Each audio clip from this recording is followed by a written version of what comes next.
How to get Project Playtime on mobile. So hello guys, welcome back to my YouTube channel. In this video I'll be showing you how to get Project Playtime on mobile. So first thing, let's understand that Project Playtime is available on your Play Store or not.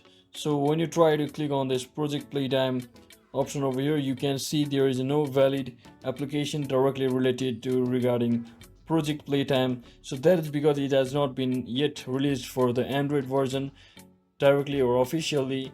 There may be like third party system or third party websites from where you can actually download the Project Playtime for your Android, but has not been directly released for the Android version officially. And I do not recommend using third party application or website because it may harm your device, but it has only been available to your PC version, so you may as well download it on your Steam.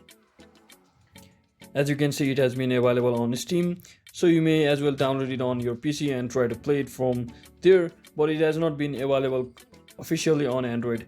So that's it for today guys. I hope this video was informational. If it was, don't forget to like and subscribe to the channel. See you on the next one.